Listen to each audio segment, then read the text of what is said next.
We've got Tomas Pokorny versus Brad Barclay, and Paul, same situation that we found ourselves in the first one, but a little different here. So this is game number one still.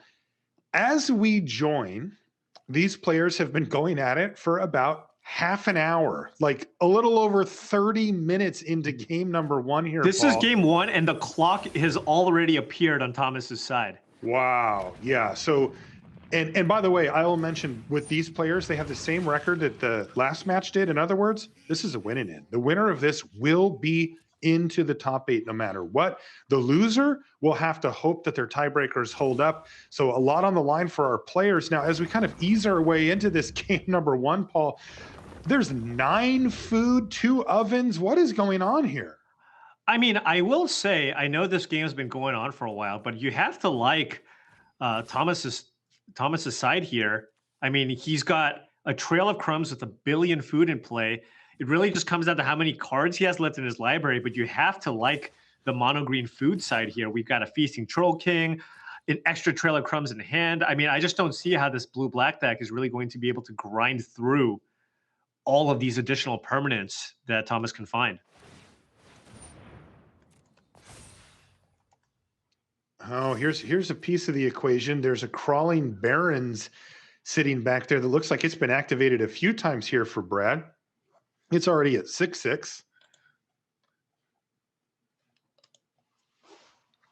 Also see a Heartless Act in hand for him. And he's going to want to try to protect the Ashiok that he has here as best as possible.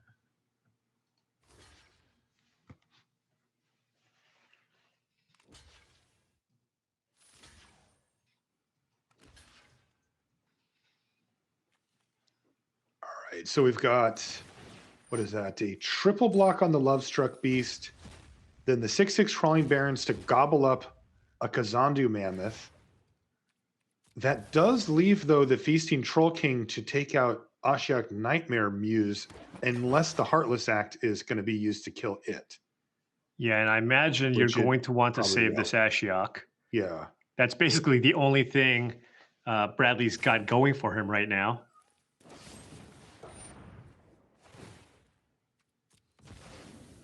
And yep, I mean this is that combo with the Witch's Oven. It's just kind of a disaster here for Tomas, though, right?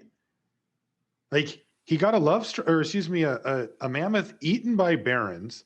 He's going to trade off a Lovestruck Beast for a 3/2 and a 2/3, and then he has his Feasting Troll King killed. Now it can come back many times over. In fact. Or cancel not. that order. Cling to dust while we're still in combat. Says no, it cannot come back. So Brad Barclay. Oh, but he's returning it in response here because you can do it at instant speed. It's not sorcery speed. It's just you can just do it at any time. So he's during just forcing your turn. During your turn, right? It's right. You can do it any time though. So this is just forcing the issue here for Brad. Yeah, because I think he's trying to set up for potentially an Ugin off the top. Now that both of the Witch's Ovens have been used, if you top deck an Ugin, all of a sudden you can just exile everything that's in play. That makes sense. Now the Trail of Crumbs has done a great job of reloading the hand here for Tomas. He's down to 20 cards in library. He's right. And he's going off. I mean, he's got everything. He's got Great Henge. He's got 9 food, Trail of Crumbs, double Witch's Oven, Troll King on the board. Certainly not going to run out of resources here. And interestingly, Ugin can't really deal with the Great Henge meaningfully, at least not the turn it comes down.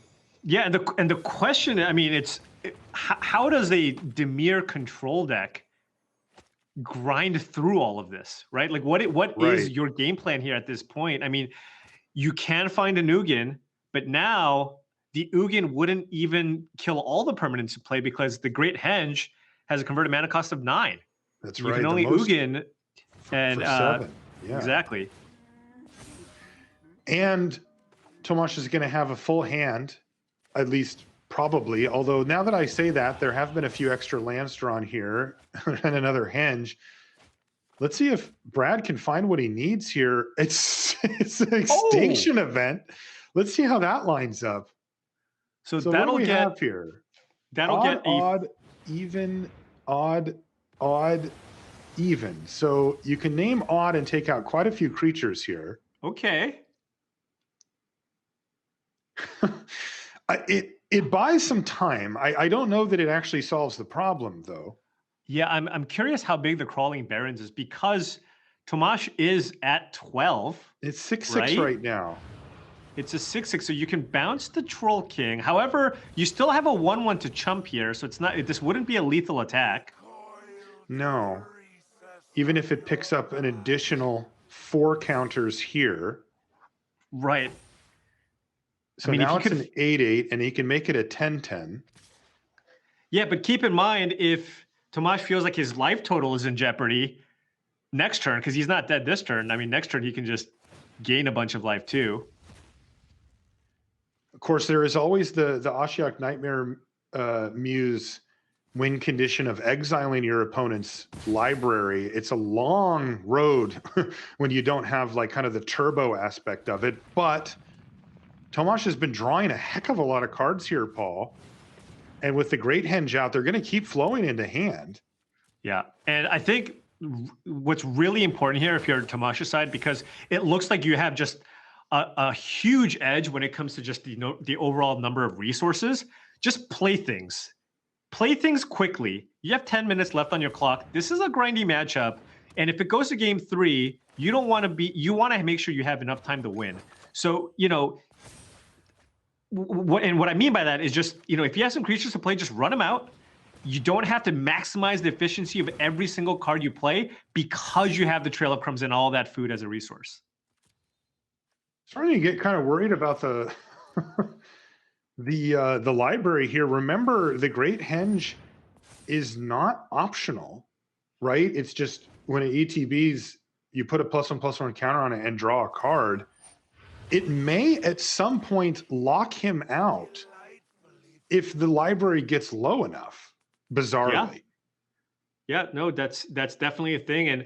And Bradley is drawing just enough to stay alive or not be in trouble every turn. I mean, look at this. He's like, all right, you know what? This Feasting Troll King might be a problem. Well, I'm going to draw Extinction Event. I'm going to draw Blood Chief's Thirst to just continue trying to stay alive and hopefully mill you out or prevent you from even casting any more creatures because of the Great Henge that's in play.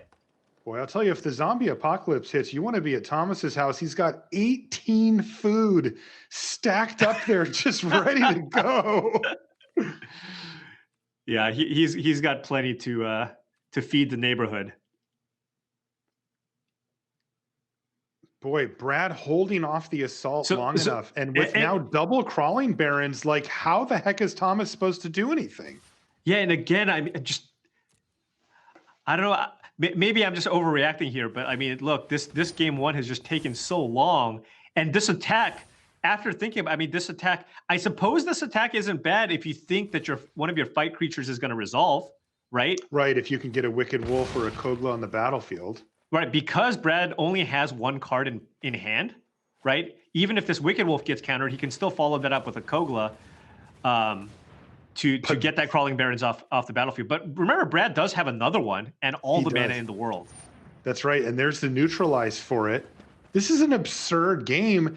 Tomas, he's going to run out Kogla the Titan Ape here, which would be a trade, but like there's the Great Henge annoyingly drawing him cards, a term I never thought I'd use on coverage or in my life, but it is a train that he cannot seem to get off of here. He's getting too much value. This is so unfortunate. Flying too close to the sun. He could play out this other Kogla too to just kill one of these 2/3s. And just put 2 big threats on the battlefield. I don't even think you don't even want to be paying mana for the Trail of Crumbs anymore. He's you just have plenty of cards to draw. He just wants 8/7s.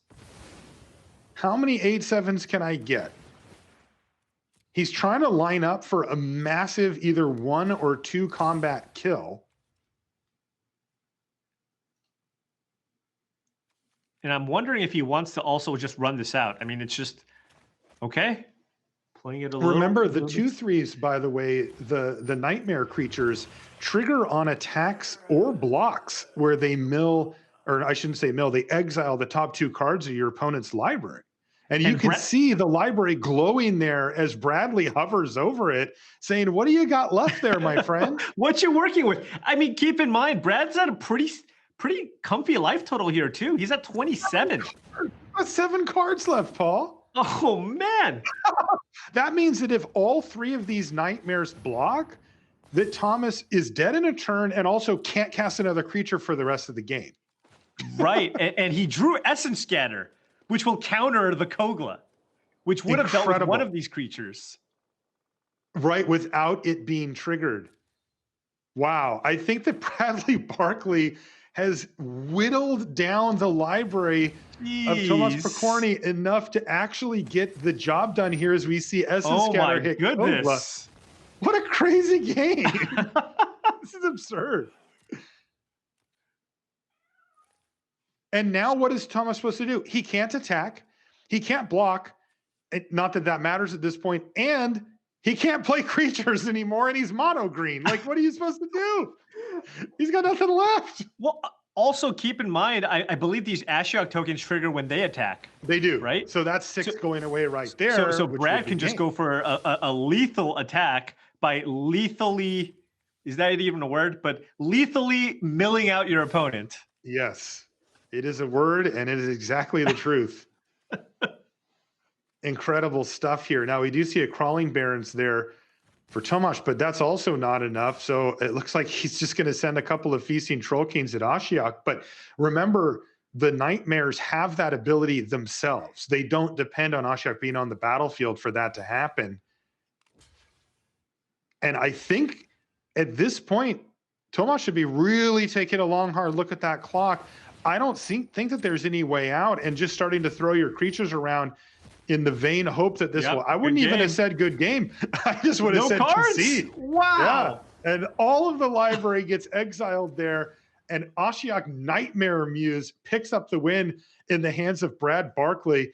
And they've got, well, a lot of magic to play potentially in a very short period of time if you're sitting on Tomas's side of the battlefield. This could get ugly. Imagine a normal speed win for Tomas here in game 2. That would leave you with almost no time left. Tomas only has 6 minutes left. Right. And Ashiok is an extremely problematic creature in this matchup. And that's why you see those 2 copies of Sorcerer Spyglass in the sideboard. It is a card that does effectively shut that off. And the Dimir control decks, at least, don't really play a whole lot of ways to be able to counter that. So that would be a relatively clean answer for the Ashiok. Additionally, you can't get rid of it with Ugin either. Right. Colorless makes it very difficult. Only 2 mana means that it's not likely to get hit by one of the 3 mana hard counters that Brad has access to. Very difficult. So really interesting game there. But the plot has thickened significantly. Also, just to zoom out a little bit, we've been following Brad Barclay as he's moved his way through the field, really dominating coming into the day here and keeping it up. The wheels have come off a little bit. Brad was 11-1 and has lost the last 2 rounds. So now finds himself at 11-3. Now there's good news though. 1, well, he's up a game here and with the win is into top 8 cleanly. 2, even if somehow Tomas can pull off the miracle here and defeat Brad in two very quick games. Let's see, Brad mulligans to 5 both games and good curve outs, something like that. Well, Brad would finish at 11-4, which means that he's still in contention for top 8. Now, as we shift focus over to the other side of the table, Tomas Pokorny, boy, you got a lot of work to do, my friend. You are going to need to win back-to-back games to secure that seat. And if not, you're going to be in this scrum for 11-4. And who knows how good your breakers are. Yeah, and this is not a matchup where you can win especially quickly. You're just going to have to just cast your spells as quickly as possible. I was even considering maybe you just have to do something crazy like board out Trail of Crumbs, as wild as that might sound, just because you just simply might not have time to click through and win through the card advantage provided by that card and just try to beat down your opponent. Yeah, the grind plan is just really not going to be able to be viable because even if it works, it is only likely to win you 1 game. Here we're going to see a turn 3 Garrick Unleashed, though. Let's see if there's a counter, and there it is. Negate from Brad Barclay is huge here. Really great sequence for Brad here. He's going to counter that, play Elspeth's Nightmare. get rid of the Florahedron, which prevents Tomas from playing the Vivian, and then next turn we'll just take the Vivian out of his hand. GG. I mean, like, I don't want to call it too soon here, but like, that was a devastating turn of events for Tomas. And remember, he's got to win this game and another in 5.5 minutes. Like, right. This is so brutal. Elspeth's nightmare has become Tomas Pokorny's nightmare as it takes away a key mana source and a key threat. Perfect sequencing there from Brad. It's just worked out beautifully. Yeah, and Tomas can only put counters here and really hope for a Castle Garenbrig maybe. Not bad either. Hey, it's a good thing to do with your mana, right? Throw out the Heart's Desire, see if that resolves. And maybe it won't. I think you just counter this because you already know what's in his hand, given Elspeth's Nightmare. You know you really can't get punished by a follow-up. So might as well just prevent a 1/1 token from being created. That's right. And subsequently the 5/5 as well. And Tomas is having some fun with it. Just keeps saying nice. I wonder if you just run out Solemn and just hope Castle Garenbrig doesn't come off the top. So this is a window, right? It is. A Castle Garenbrig off the top would mean that Tomas could resolve a Feasting Troll King here. Oh, but it's a Kazandu Mammoth. Not quite. Yeah, and that's also awkward. Do you want to just play it as a land, or do you just want to put pressure on the battlefield? Right, it's rough. Even just an untapped force would have at least let you get going with the Barons, but here it's just tap land, go. Jwari Disruption. That's going to be so good. If Tomas finds a land here and goes for the Troll and it gets Jwari Disruption, I think we may just see a concession. And of course, these tap lands. That option. Things have really fallen apart here for Tomas Pokorny. Super brutal. Brad Barclay, though, seems to have fully righted the ship after a back-to-back losses in the last 2 rounds, representing Scotland here. Boy, the British Isles are crushing here. Scotland looks like on the verge of a top 8. We've already got England in there with Autumn Burchett as well. That's a full 2 of your 8 coming from that island there. Not too bad at all. A little late. A little late on the Garenbrig. Good news is that Barclay's going to have to use Essence Scatter instead of Jwari Disruption. And we get another nice here from Tomas. Oh, this is rough. I mean, now at the very least here, Tomas will be able to resolve this Feasting Troll King, right? Because Bradley does not have a counter here.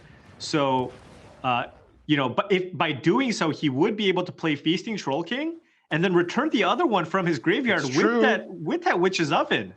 So I mean, that is not impossible. That's not bad here, and I'm not sure. Like Bradley's got what? He does have 8 mana available, so he could play Ugin in -6. Yeah, but keep in mind, just do that. But keep in mind, if he does that, Tomas can still sacrifice one of the Feasting Troll Kings and get it back next turn. That's right. Well, Ugin the Spirit Dragon will take care of one and set back the other.